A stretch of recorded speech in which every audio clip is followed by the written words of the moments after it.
Hi, my name is Igor and I am a Java developer and architect at Gepardec in Vienna. At Gepardec we have an amazing feature called Learning Friday. Each Friday we can work on some learning project we want. Doesn't matter what the topic is, it simply should be interesting for you, it should be useful for your self-development, and it should bring some value to the company. You can find more information about it and about our company on gepardec.com. I wanted to use this opportunity to get familiar with openai. I've heard a lot about openai and openai codex, and I wanted to try it myself to understand what it is, what it's able to do, and whether it's possible to use it for writing code, for writing documentation, generating some tests, and so on. And this is my report. Few words about openai. openai is an artificial intelligence research and deployment company. They have different models like GPT-3 that can understand and generate natural language. But also they have codex that was especially interesting for me as a developer. Codex is the set of models that can understand and generate code, including translating natural language to code. Codex is really cool. It powers the project GitHub Copilot that can be installed as an IDE extension and support programmers at writing code. It can suggest whole lines or entire function right inside your editor. As I've got the access to closed beta, I just wanted to play a bit with Codex in order to get the first inspiration about it. Fortunately, Codex also provides a lot of examples you can start with. And I would like to share some of my own first examples I found interesting. The first example that I tried is to generate an SQL from more or less formal description. So I opened the playground and wrote inside PostgreSQL tables with their properties: case with ID, name, number, and owner ID, person with ID, first name, last name, and flag active, documents with ID type, text, and case ID, and then a command, a query to list all cases where the owner is provided and an active and that have PDF documents. And then I started to write select and then clicked submit. So the codex generated me the missing part. Select all from cases where owner ID in, select ID from persons where active is equal to false, and ID in, select case ID from documents where the type is equal to PDF. The next example is the generating of method code for a Java class. In the playground, I inserted the beginning of some Java class with method signature. This is the HTML parser with the method that extracts values contained in all HTML headers and returning a list of their values. And I just started to write the method signature. And after that I clicked submit and I saw how the codex generated me the missing source code. It's just amazing. However, the codex can generate sometimes too much code or, for example, repetitive code. So in this case we simply need to stop it. So as you can see, Codex has generated a method body and also the other method that is called in the generated one.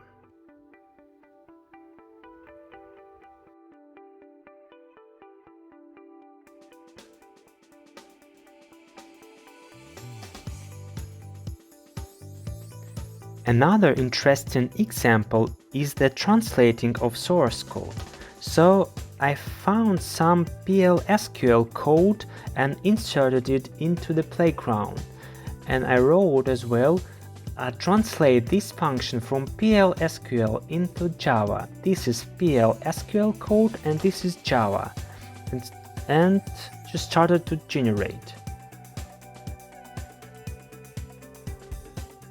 And as you can see, the codex was able to generate me a Java method that does exactly the same thing as the PL/SQL code. However, there is some inner method insert without an implementation.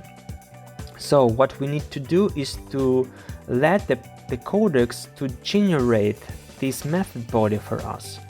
So I just wrote, this is the implementation of insert using JDBC, such that I can use JDBC for the statements.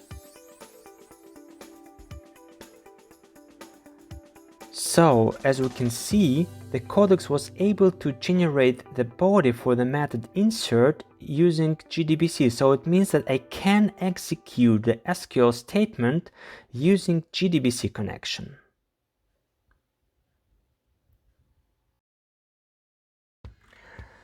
So these were just the small examples. I was wondering if I can use codex for my daily tasks. So I tried to use it for coding hogarama. Hogarama stands for Home and Garden Automation System. It is one of our Learning Friday projects that we use to try out new technologies. The main idea is to build a system that allows automatic watering of your house plants. Without details, it has a front end for managing of your sensors, pumps and watering rules, and the backend to support all of this. Let's try to write some simple part of hogarama using codex.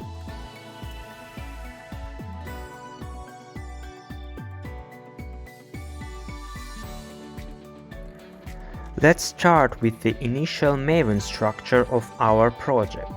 We will use Java Enterprise specs for programming business logic. Let's call this project Hogarama, like Hogarama Java Maven part.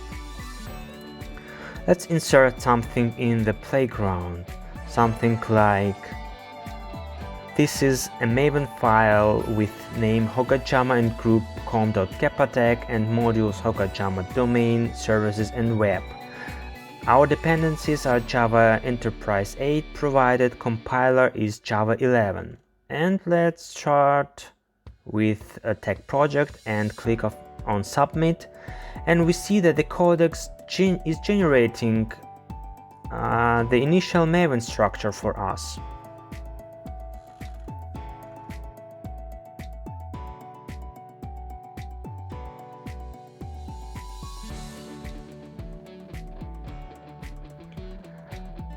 Let's create some entities.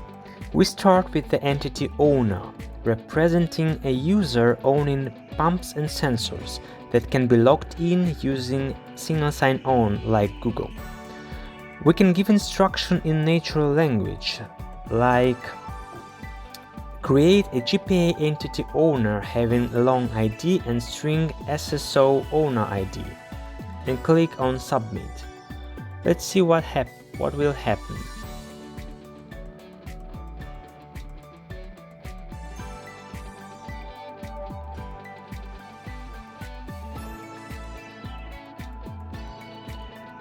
So, as we see, the codex has created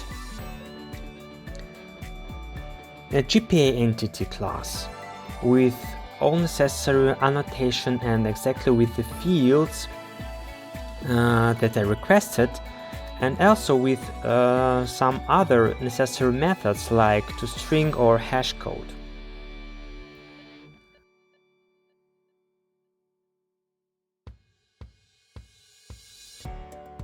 By the same way, let's create the entity sensor, representing a physical moisture measuring sensor.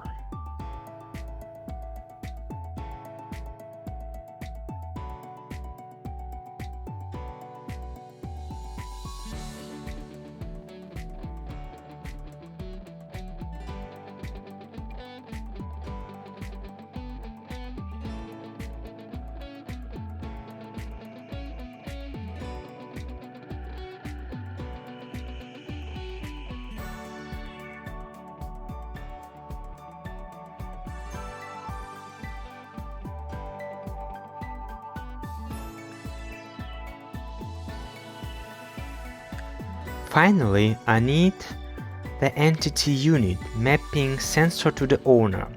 So I also need relationships between entities, and therefore I have to give a little bit more precise instructions, like create a GPA entity named unit having lawn ID, string name, string description, and bidirectional many-to-one dependency to entity sensor mapped by unit, and bidirectional many-to-one dependency to entity owner having join column owner ID.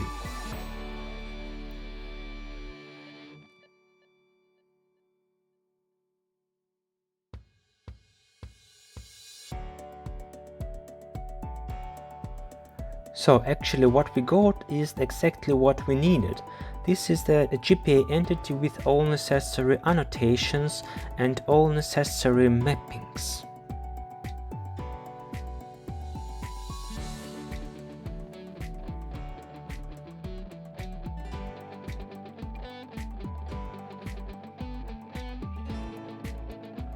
The next step is to create a data access object to retrieve necessary data from the database. As we are using Java Enterprise, let's create it in form of a CDI bean. So I give the following instruction.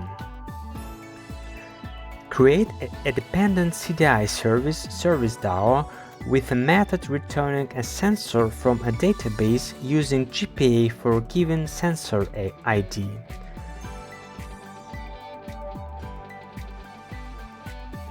And we get a CDI bean that retrieves data using GPQL.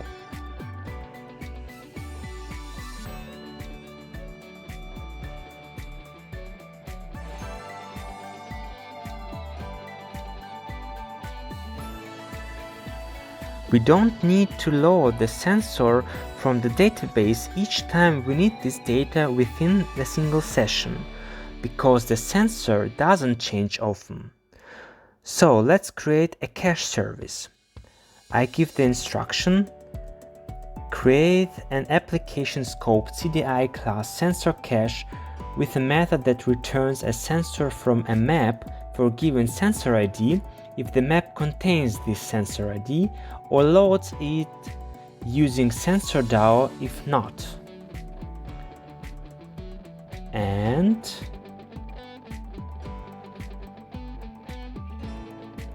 I get the result. Exactly what I need.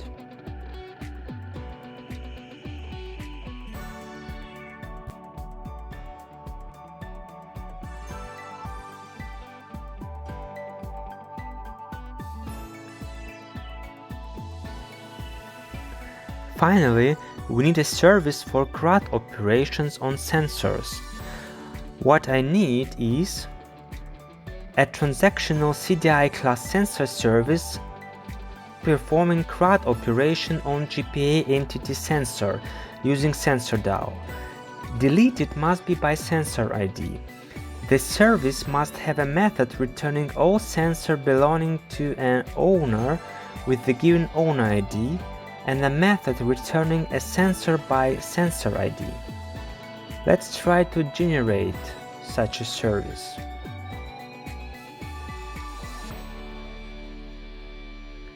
And we get the result. Each method is transactional. And we have also two additional methods, get all sensors by owner ID and get sensor by ID.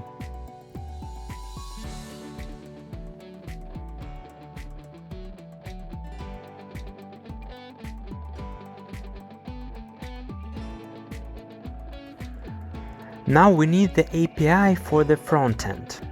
The simplest way is to create a REST service, for example JAX-RS, reflecting the created sensor service.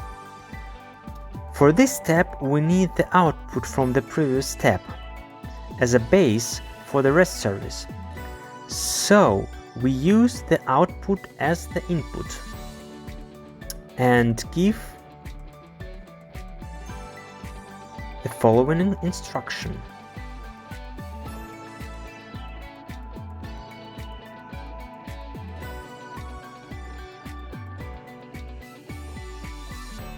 This is the JAX-RS resource for the sensor service. And we start programming, and the codex is generating the missing part for us.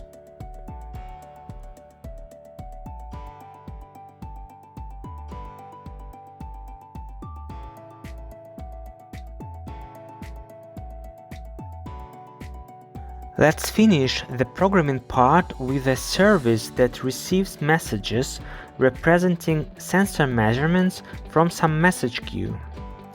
So I typed following instruction: create a message-driven bean that receives messages from GMS queue hogarama watering.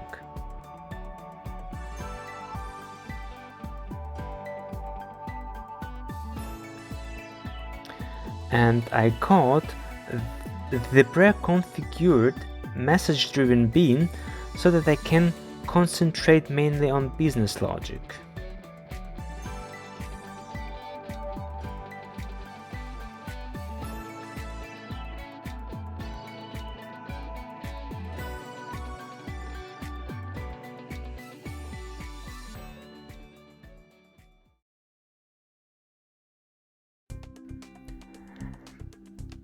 In modern projects, it's not enough just to code an application.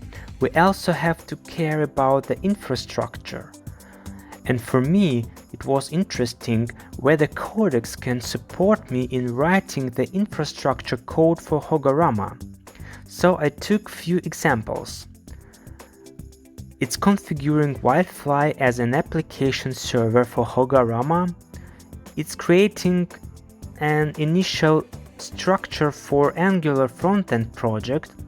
It's configuring Jenkins pipeline for continuous delivery, and it's creating a Docker file to start up the initial infrastructure for local development.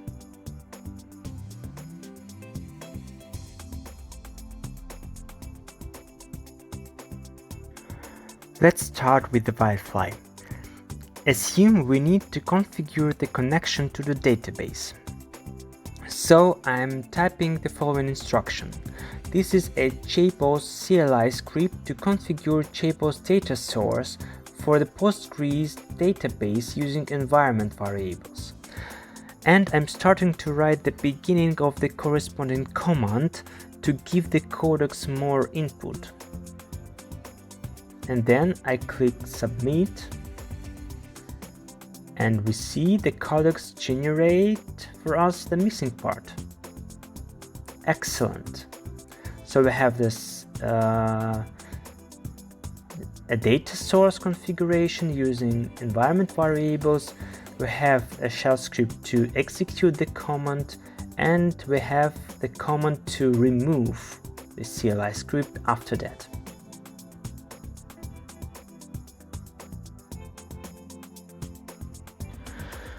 So let's go to Angular. I'm not a front-end expert and I have a very little experience with Angular, so I have no idea about how to create a new Angular project. Let's see if codex can help me with it.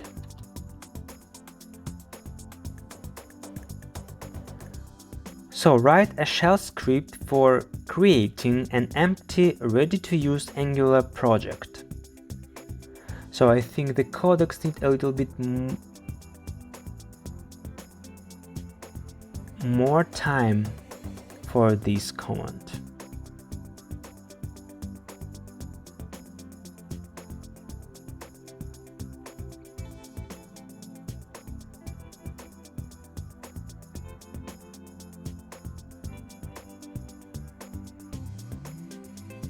As it looks like not only me is not an expert in Angular.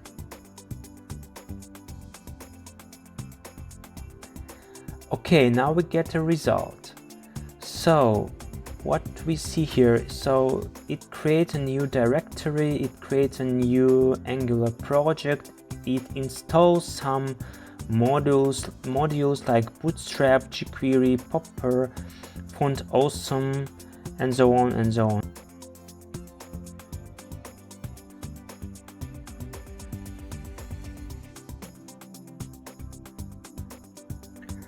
Let's build a Jenkins pipeline for our project.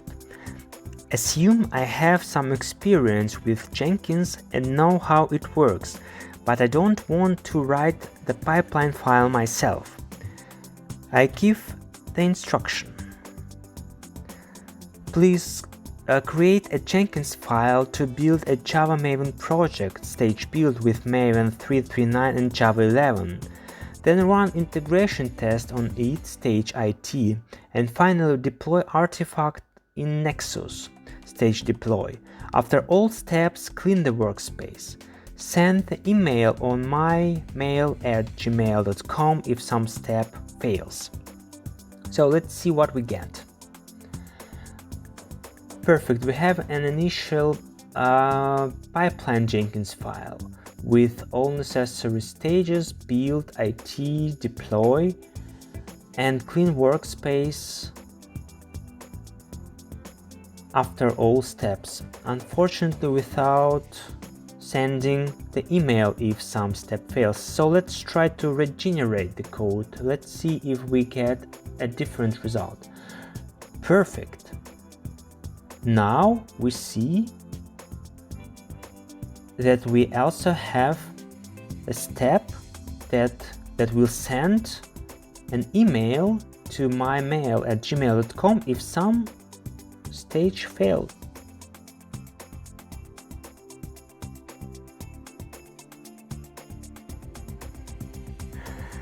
Let's assume we have a new developer in the project. The first step is to build and run the application to see if it works. And we need to start up the local infrastructure, including database, single sign-on server, for instance Grafana, such that the new developer can concentrate on coding without investing a lot of time in the local infrastructure. Let's try to do it using Docker Compose and see if the codex is able to generate Docker Compose file for us. So let's give the instruction. Please create a Docker Compose file to run Prometheus, Grafana, Postgres, and Keycloak.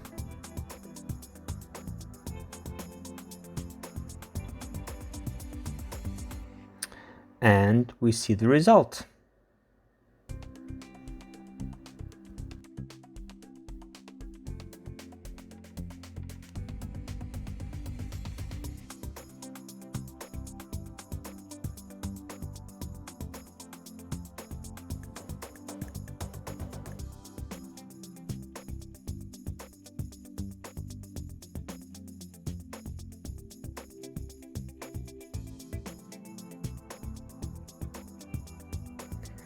I hope this video can give you the first idea about what the codex is and how artificial intelligence can support the developers' daily tasks.